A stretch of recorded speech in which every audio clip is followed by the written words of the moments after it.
En ce début du mois d'octobre 2024, l'information circule, la nouvelle est tombée. Le Québec n'a plus l'intention de recruter les infirmiers et infirmières dans les pays d'Afrique francophone comme Cameroun, Côte d'Ivoire et Maroc. Dans cette vidéo, je t'explique le contexte, je te donne mon avis, mais surtout je tire les conséquences pour ce qui est de la suite de ton projet d'immigration vers le Canada.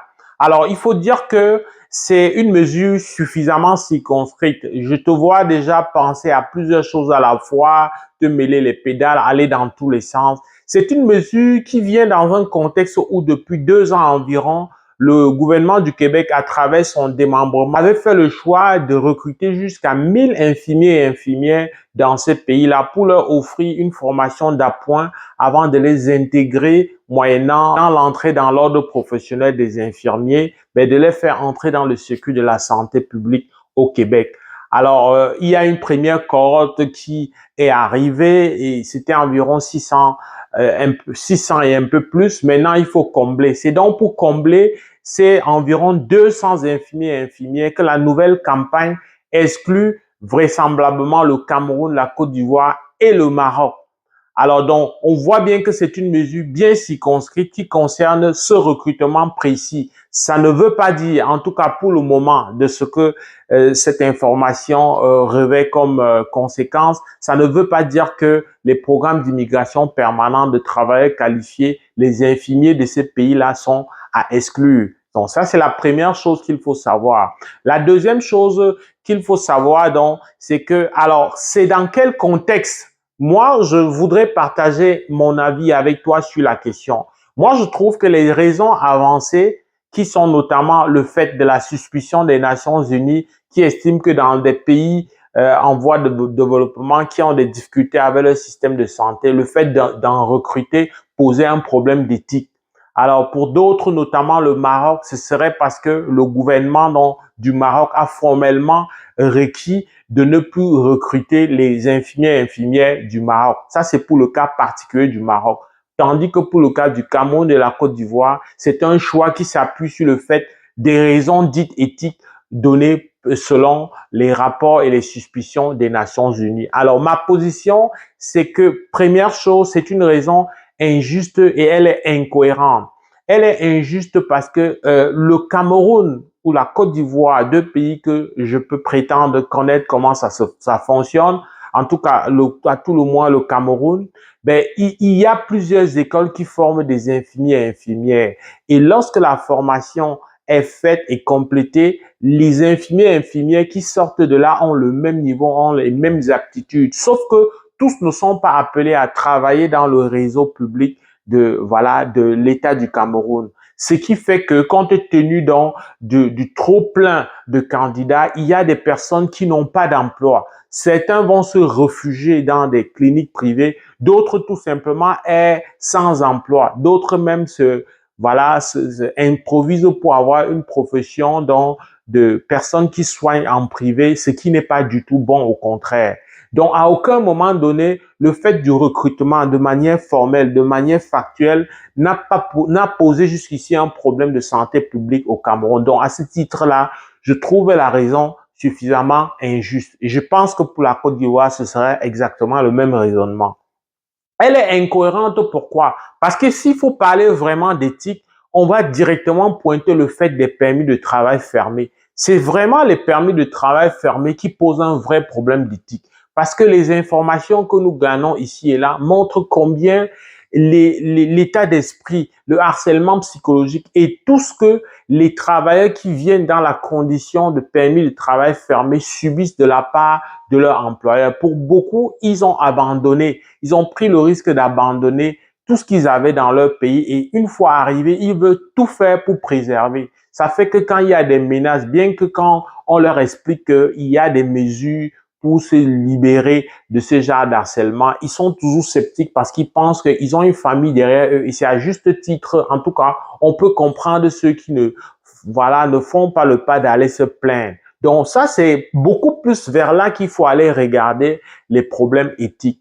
Autre chose, je trouve que Ben, si c'est comme ça, on va pas seulement se fier au côté, le problème éthique ne se poserait pas seulement sur le côté de la santé, ce serait tout simplement sur tous les secteurs. Parce que peu importe le secteur où on va prendre la main d'œuvre dans un pays dit en voie de développement, un pays qui cherche encore son économie, qui cherche encore ses marques, ça va toujours créer d'une certaine manière un effet domino. On ne peut pas prétendre que le fait d'avoir donné, payé de la formation, ça suffit pour retenir les gens. Ça vient poser le problème des libertés individuelles. Lorsque je choisis de me former, je fais un concours et ensuite je travaille ailleurs, ça c'est de mon libre arbitre. Il faut qu'il y ait des contrats qui nous lient et qui font que, ok, si en tant que voilà, quelqu'un formé par l'État du Cameroun, tu as l'obligation de travailler pour le Cameroun ou pour la Côte d'Ivoire pendant tel nombre d'années.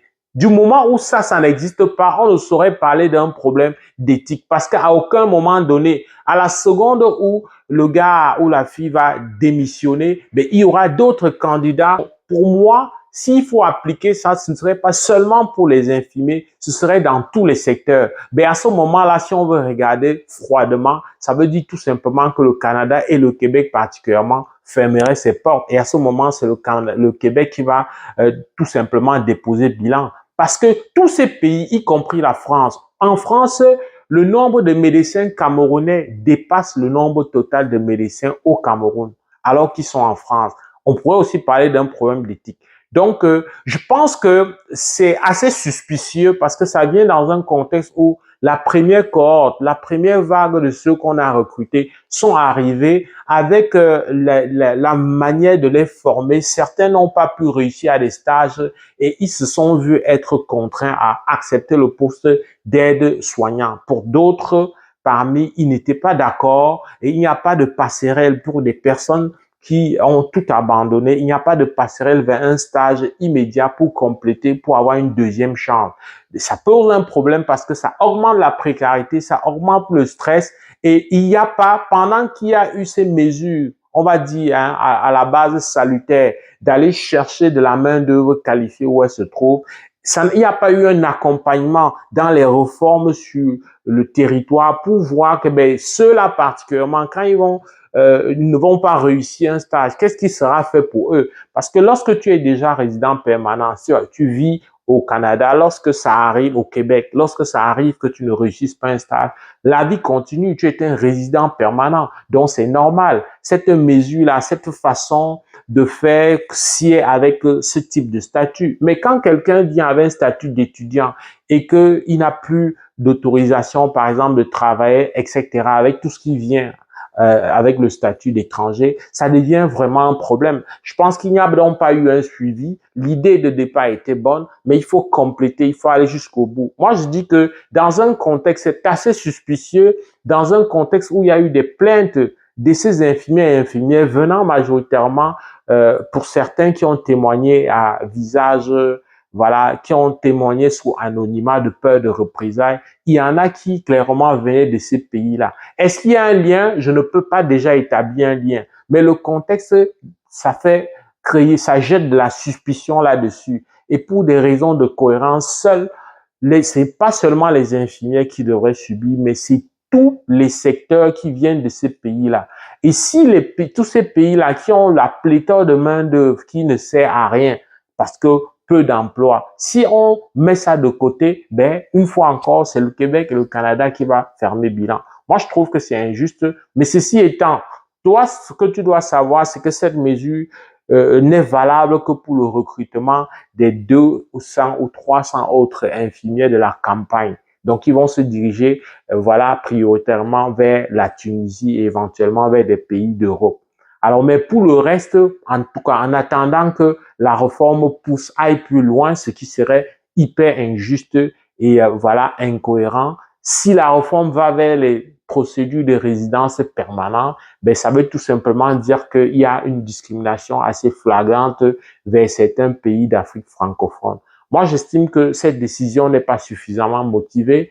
Je pense qu'il faut suffisamment la motiver pour qu'il n'y ait pas cette frustration parce que il faut savoir que même si c'est des étrangers, ces étrangers ont des liens, ont tissé des liens familiaux avec des gens qui sont aujourd'hui québécois, canadiennes, des personnes qui travaillent pour l'économie du Canada, des personnes qui sont fières de partager voilà, leur vie et la vie de leur famille ici au Canada. Donc, par respect pour eux et par souci donc d'équité, il va falloir motiver ça différemment. Je suis d'accord que la formation doit maintenir ses standards, mais je pense que une telle mesure qui, au demeurant, est salutaire, devrait être un tout, c'est-à-dire accompagner d'autres mesures dans ces cas de figure de personnes qui n'auraient pas eu, du fait de leur statut d'étranger, qui n'auraient pas eu la chance de compléter d'un coup voilà leur stage. À moins que tout ait été clair dans le contrat dès le départ, là, il n'y a rien à faire. J'espère que cette vidéo vient au moins te permettre, toi, de te calmer si tu es infirmier et te dire que ok, c'est une mesure c'est une mesurette finalement qui n'est circonscrite que pour le recrutement de la dernière vague. Dans ce programme bien particulier, il n'est pas question de résidence permanente, de programme de travailleurs qualifiés pour l'instant. C'est juste pour ce recrutement d'étudiants qui sont appelés finalement à être des infirmiers. Donc, il n'y a pas matière à se calmer. Il y a pas matière à s'affoler. C'est d'autant plus, de mon point de vue, c'est suffisamment éphémère pour redire ici qu'aucun gouvernement de manière officielle n'a marqué son interdiction. Et une fois encore, même si ça aurait été le cas, brimer les libertés individuelles serait un problème. Est-ce que le Québec va s'aligner avec des gouvernements qui sont parfois très contestés selon leurs pratiques taxées d'antidémocratiques? En tout cas, ces gouvernements n'ont pas montré jusqu'ici de manière ouverte. Il y a d'autres encadrements qui peuvent faire en sorte d'éviter, sans que ce ne soit très clair qu'on n'ira pas dans tel pays ou tel pays. Parce qu'indexer des pays de cette manière-là, ça froisse, ça frustre, y compris ceux qui sont déjà canadiens et qui voient d'un mauvais œil une sorte de stigmatisation. J'espère que cette vidéo t'a aidé. Si c'est le cas, like. Avec beaucoup de plaisir, je te retrouve dans le cadre d'une prochaine vidéo. Porte-toi bien. Boula!